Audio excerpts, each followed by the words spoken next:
Welcome to Women Mastering Midlife, where we dive deep into the rich complexities of womanhood in our middle years. I'm your host, Victoria Bird, a pharmacist, certified women's health coach, and your guide on this transformative journey. Whether you're navigating perimenopause, thriving in menopause, or mastering midlife's many transitions, this is your weekly dose of expert guidance, compassionate support, and a judgment-free space to explore it all. Here, we're empowering women to master midlife on their terms, reclaiming our health, our happiness, and our power. Together, we'll rewrite the narrative around this remarkable stage of life, from something to dread into a beautiful, bold transition. I'm so glad you're here.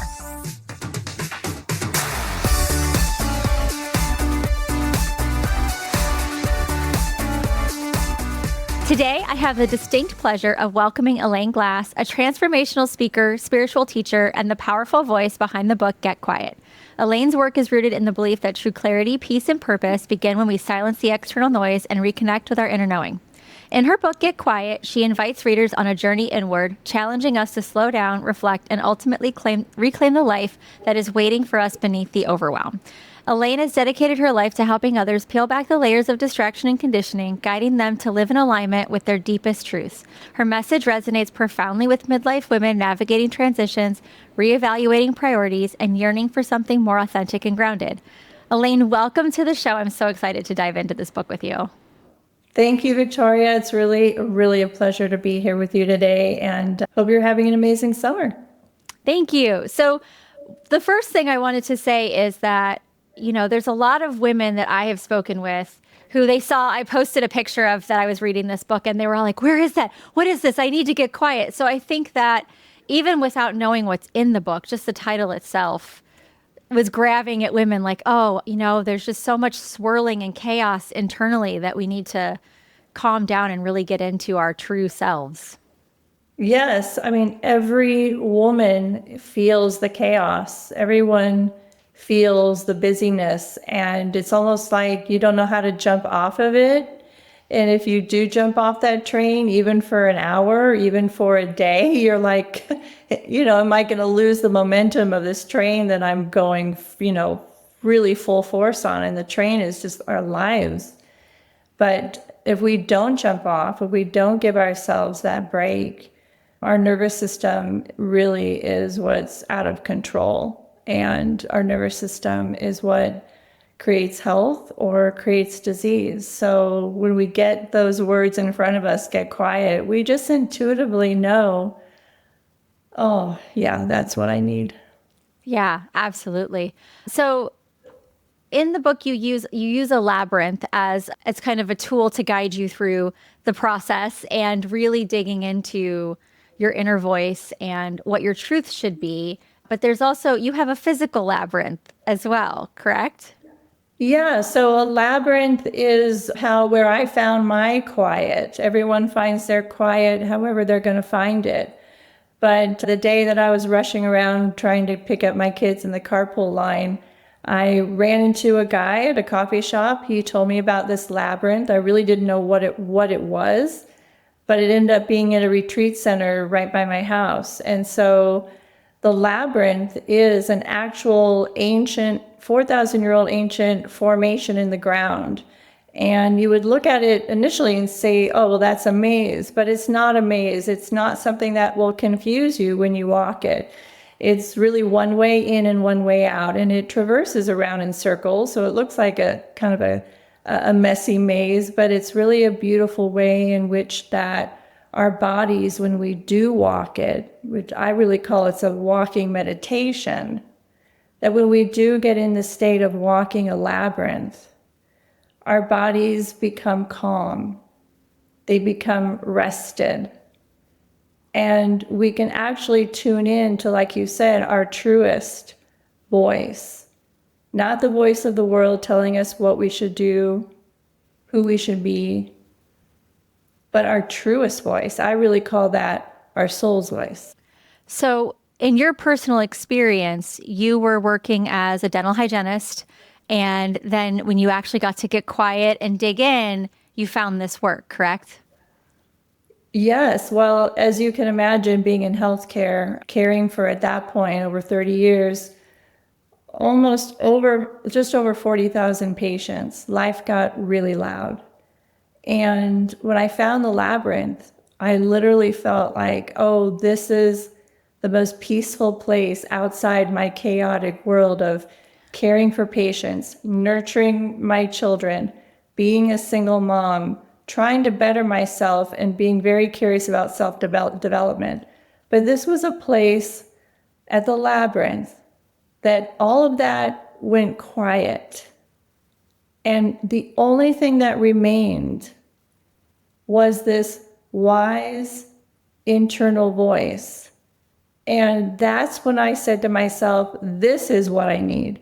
This is what's been missing. What's been missing is myself. And I walked that labyrinth, and literally the messages that I heard there from my soul's voice guided me out of the chaos and into a dream life that I'm living today. And I trusted what I heard.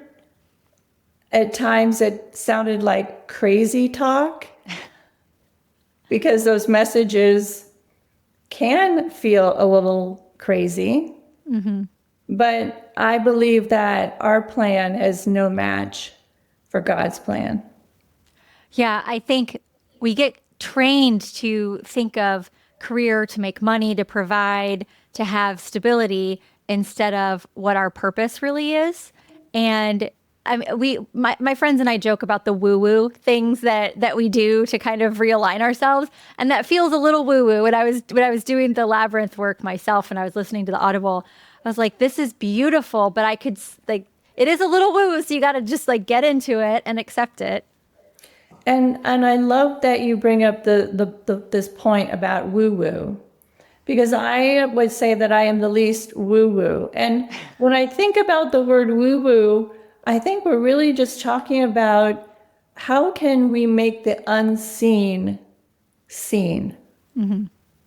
Because the woo-woo is like, oh, you're crazy.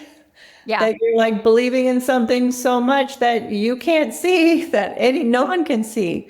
But I don't think that we're here in this life to attach ourselves to things we can see. I think we're really here in this life to feel. And when you feel deeply, then that is what your deepest knowing is from the deepest feeling.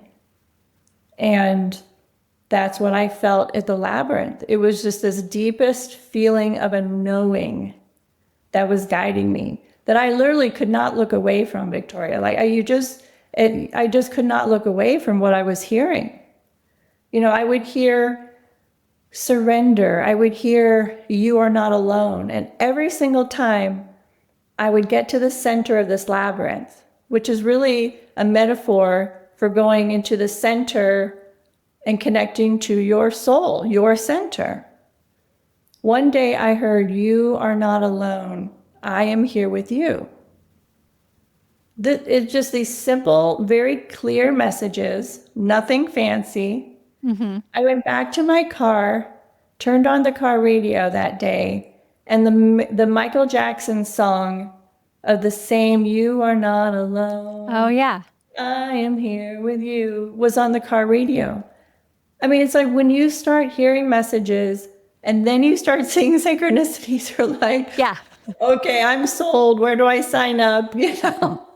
Yeah. Well, and I found that, so I'm an Audible girl, but I do a lot of my Audible listening, shuttling kids to school or doing chores around the house. And with this book in particular, I found myself sitting outside in complete quiet because I felt like this was a book that I needed to actually take in and be calm and peaceful to really understand it and to benefit from it.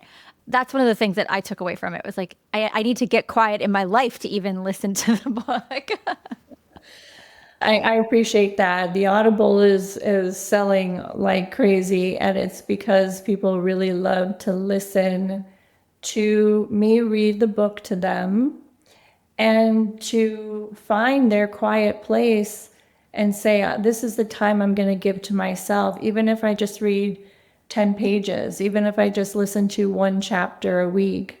It's meant to be taken slowly because it's meant for your life to slow down and really soak it up and enjoy it. And so I'm glad you listened to it.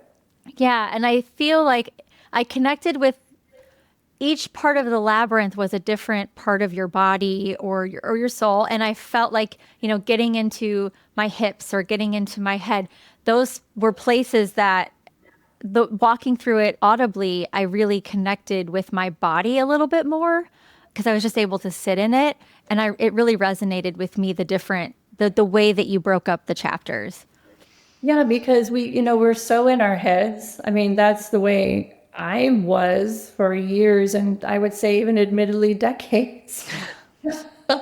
And so it's like, how do you drop from this overthinking, ruminating mind and drop into actually feeling your body and knowing that you are a body and that you're even this beautiful, energetic soul? And so it was very important that I connected each path with a body part, because every reader says, I get these beautiful emails saying, oh my gosh, the hips, when I got to the hips, that's where I felt the most, and so that's what's fun. It's like you can go back to each chapter individually after reading the whole book and say, oh, I want to work a little bit more on the heart area, or, my legs, the knee region, moving my life forward. Like it's so easy for women, especially intuitively, to know what area of the body needs a little bit more support. And so breaking it up like that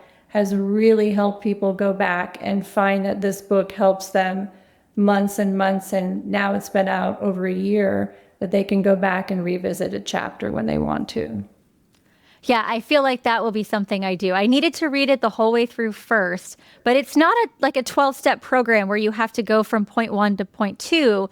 You can actually go back and use separate chapters as you need, and I really like that. And then, as you know, when you listen to it, every chapter has a meditation for that body part. And I even go back sometimes. Just the other day, I was like, oh, what was that visualization for my head? Because I needed that calmness. And so every author obviously is writing to help themselves first. So, oh yeah.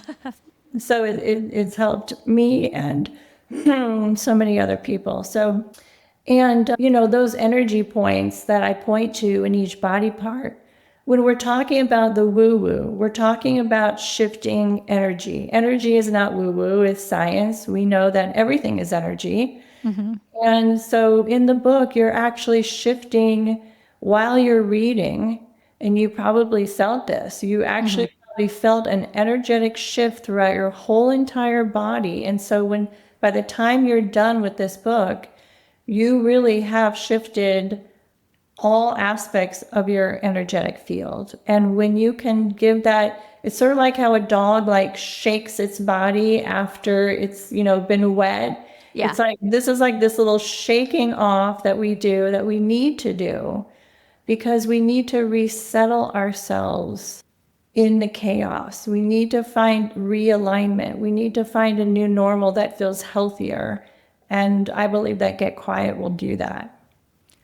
Yeah, for me, I felt like when I finished the book, I felt a literal shift. I felt like there were things going on with life that felt kind of a little chaotic and out of my own control. But then I recognized how much control I really do have, and how allowing myself the space to just calm and listen to myself, the more equipped I felt to get back to dealing with the things that were happening in life. And that was really beneficial. Well, knowing who you are, knowing the busy life that you have, more importantly, knowing that you're a mother, that really warms my heart, because when we can be the healthiest mother that we can possibly be for our kids, especially in times of transition, not only for us, but either our family or even the transition of our own children, for us to show up as a very, very powerful leader for our children, I believe is the greatest work that I will ever do in my lifetime. I know I'm an author, I know I do a lot of things, but being a mother will always be the most important work that I will ever do. And I wrote this book because I was going through a very difficult transition, a very difficult divorce. And my children were only 8 and 10 years old. And I was like, how am I going to get my act together really quick and become the healthiest person that I can be for them? Because that's what they deserve. And the greatest thing we can ever put out into the world are healthy children. Yes. Yes. So you can be an accountant, a lawyer, a life coach, whatever you are, and that's wonderful and that's great. But if you are a parent, the greatest thing you will ever do is put a healthy child into the world. Yeah. And for women who aren't even, I'm thinking when you're talking about the women that I know, and right now we're in the heat of summer, but a lot of the women that I talk with they're getting ready to launch their children into their next chapter. They have kids that graduated from high school in the summer, in the spring, and now they're moving them on to their next phase. And I can see in some of them that I see in person just how this book would help them to recenter themselves so that they can present themselves in a way to their kids that would help their children's transition. Because like you said, we have to be the best version of ourselves for our kids. And that specifically, maybe a divorce or a loss of a loved one or a transition in career are good times to think of something like this. But even as a parent, when those roles are starting to shift, this is something that you could use to reflect on that. Absolutely. Absolutely. My kids are grown. They're out of college even now, and they are spread their wings in their own lives. This book, Get Quiet, will allow you to heal from all of those 0 to 18 years. Yeah. It is really a book for healing and then discovering who you are now. And now that I can speak for my kids who are now grown and well into their 20s, parenting never ends. It just changes. And when you know yourself better, when you've healed from the nurturing and nurturing everybody else, it's every woman's work to do to turn that around and nurture themselves. This is the time to do it. And the Get Quiet way, based on the book, Get Quiet, will help you do just that. Midlife is the perfect time to redefine your path. My Design Your Authentic Life guide helps you align your daily actions with your true desires, creating a life of purpose and joy. Start crafting your authentic journey today. Get the free guide at missvictoriabird.com/free-guides. You'll also find the link in the show notes below. One of the things, the book really calls you to slow down to reconnect, but there is this pressure. There's always this pressure, I feel like, on men and women, but I feel like women the women I deal with bear the brunt of most of it. But there's always this pressure to continue to be productive or busy, and our culture they don't promote rest, and they certainly don't celebrate it. So how do you help reconcile the pressure of society and our own belief system with the need to get quiet? It's just like everything in life. How do you hold anything? How do you hold being a parent? Are you stressed all the time? Are you nervous? Do you feel like you have to get it perfect? Are you the one at the baseball games cheering the loudest, but then the cheering gets a little obnoxious? Like, how are you holding parenting? How are you holding your job?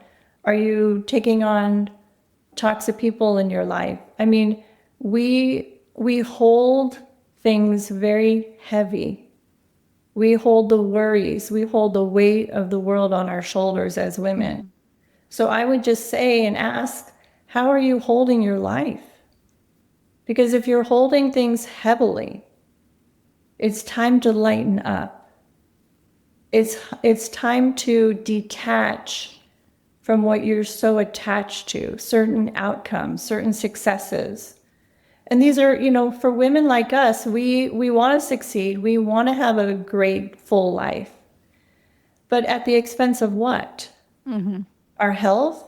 That is the first thing to go. And as you know, the first chapter is nurture your body. And we've got to release the stress in our life. As you mentioned, I was a dental hygienist. I sat with tens of thousands of patients, one-on-one. That truly was my life class, because what I learned was people on these various medications, people coming in with stage 4 cancers. I saw it all. I saw humanity in my chair over those 30 years. And the stress that we're carrying, the things that we're holding heavy, that we are attached to, is a slow death. It's our slow death. And so getting quiet and walking these paths of cleaning and clearing out and releasing the heaviness of our lives is what's going to keep you healthy and vibrant, so that you can lead your life in the most perfect way. And I don't mean perfect in terms of perfectionism, but living out this God-given life to perfection. And that's what we're here to do. And when our kids see that we're doing that, it's game over. Yeah, I noticed from my personal experience, when I was carrying a lot of stress, and just that it just created this chronic inflammation and this holding on to weight and stress. And I was holding on to so many things that when I finally started to release them, now I run into people I haven't seen in a few months, and they're like, "You look amazing. You're glowing. You've lost weight. You have more energy." And I'm not really eating differently than I did before, and I'm not doing anything different with my exercise. So it has to be that spiritual energy and the inner body work that I've done to let that go, to release all of the things that were being held in physically that you could see coming out. So I completely hear that. That's right. And the goal is to be the lightness of being. How light can we get in our energy body? Again, we're going back to the woo-woo, but that's really it's just science. That we as humans can feel somebody's energy, especially women. We know when something feels right, when someone does not feel right. We're just tuning in to their energy field.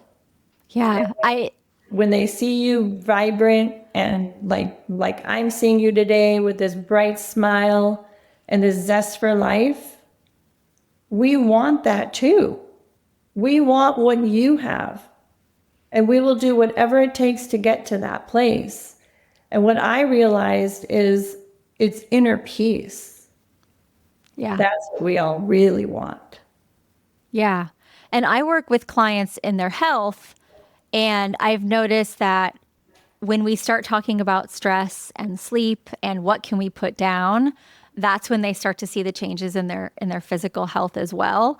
And so this is a great tool. I almost feel like this is going to start to be required reading for all of my new clients, because if you can use this to shift your energy, then you can start, because I work with them all about listening to your intuition on what you want to do in this transition to move your health forward. So, everybody's story is different, but having that openness, I think, is key for all women to be able to really have a thriving midlife. And especially if the kids, have left for college, like this is your time. This is your time. We've always been saying for years and years, when's it going to be my time? When's it going to be my time? Yeah. Well, this is your time. This is your time for a full reset. And it should be a really exciting time in your life. It shouldn't need to be scary. Of course, there will be change that comes, but it's going to be a welcomed change. And that's what I found with walking these paths in the book. Like, it was just a welcome change to nurture my body. I went from running marathons and lifting heavy weights, which are all great, but then started incorporating Pilates and yoga and Tai Chi, just slowing things down for one purpose, and that is to regulate the nervous system. So, what are some ways that you work with women to start making those changes and to make those small shifts that they can start to realign themselves? Well, they have to leave their environment. You have to go on retreat. When you have carried the weight of the world on your shoulders, especially for those first 18 years of being a mother or being in corporate America or whatever you've been holding that's been weighing heavy on you, that you just go, I need a break.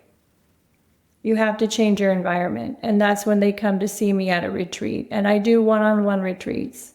And it's not a silent retreat. Of course, we're talking. But there are minimal conversations. Because the conversation I really want you to have is the one with your soul, in your quiet moments. Because that's where we can really start to know where you are truly at in your life, is when you get truthful with yourself. And you can only do that with someone that you trust in a loving and nurturing environment. And away from your children or your house. Far away. Far away. The minute you said that, I was like, oh, Elaine just gave me permission to go away. Yes. Yes. And your family will want that for you because they know you're going to come back even stronger and happier. Yes. So everyone listening has permission to leave. Here's your hall pass. Go have a retreat on your own. Yeah. Oh, that sounds delightful, actually. So if we're talking about boundary setting, because that's one of the things that a lot of women I work with struggle is the setting of boundaries. How does getting quiet help us understand where our boundaries need to be? And how do we hold them once we've set them? Because I think that that's something that even if you can't get away for a retreat, you can still use by listening to us having this conversation today. Well, boundaries, I think, are two things. They're how much do you love yourself versus how much do you feel you need to please others. Mm-hmm. And the other aspect of boundaries is, what do you value? What are your values? Do you value inner peace?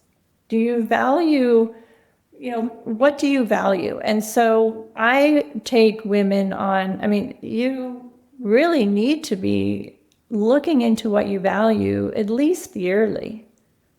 And if you're really expanding and growing, every 6 months, what do you value? Because that's when you can draw that hard line and say, absolutely no, I'm no longer willing to do whatever it is that you've been doing that is no longer serving you. So, and how do you hold those boundaries? You've just got to keep filling up with self-love. And don't you think that after you've read this book, did you feel more self-love? You can answer it any way you want. Oh, absolutely. For me, when I finished the book, I felt an immense peace that I haven't felt in a while. And I also felt like I loved myself enough to be okay with the fact that I had peace. Like I almost feel like I dropped the guilt of having peace. Does that make sense? Absolutely. And you bring up such an important point. And I think the thing that gets in the way and what sabotages us is this fact that we either don't deserve the happiness, the joy, the success, the inner peace, that we have to somehow suffer unnecessarily and keep that suffering going. It's like we were told, like, no, don't ease into like peace. Yeah. No, that's not safe there. Like at any moment in time, it could just erupt. And so feeling and allowing yourself to feel self-love, to feel that inner peace finally, is really your birthright. It is really your birthright to feel regulated, that your nervous system feels regulated. That is your birthright. That is the place that you were born to feel that regulation, to feel that peace. And you've been sold a bill of goods to have heard, the hustle culture is the way to go. More, more, more. You've been sold a bill of goods because it will only dysregulate you. It will only get you on the hamster wheel of, everything we're hearing now. Big pharma, big food, poor health. This is the most rebellious thing you could possibly do, is get quiet in the way that I map this out in the book, because it's going against society. It's going against everything you hear in the way that you should live your life. It goes against everything. But I promise you, after sitting with those 40,000 patients and knowing what I know about health, it will be the only way that you thrive in your health in this life.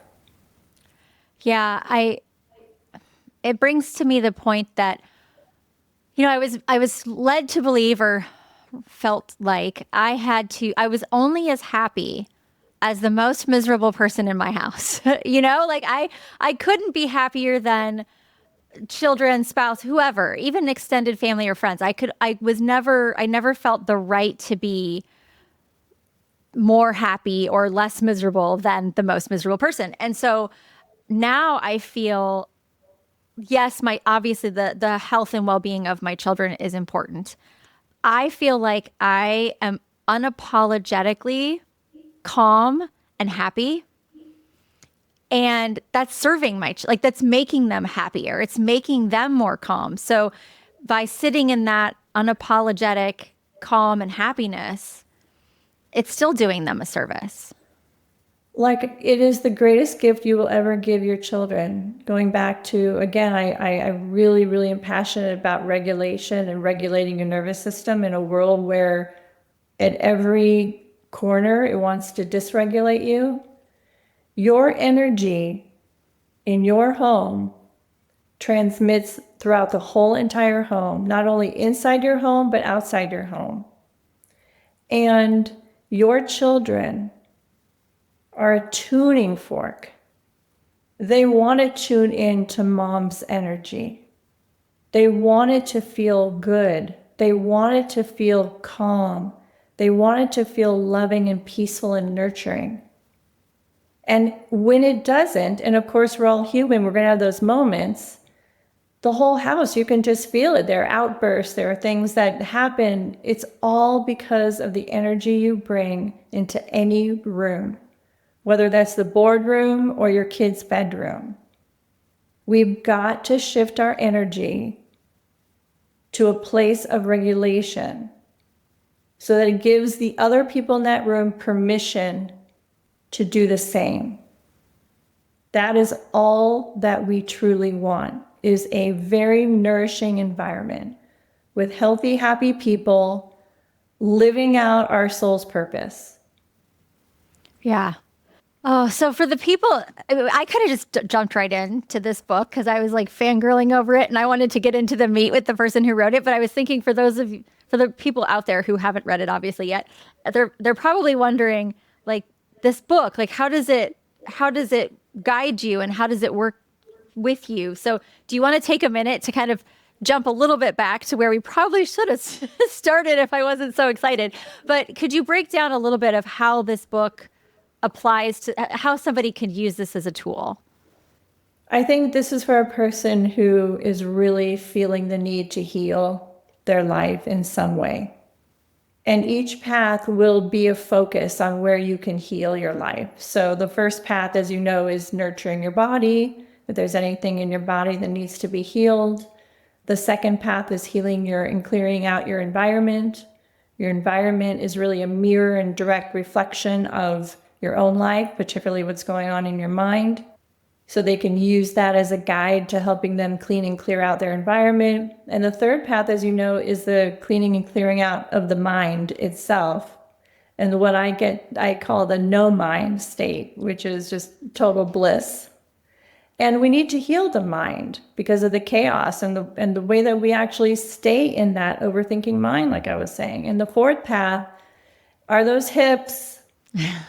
I loved the hips, by the way. I'll go back to those again and again. Oh my God, those hips are the healing and clearing of our emotions.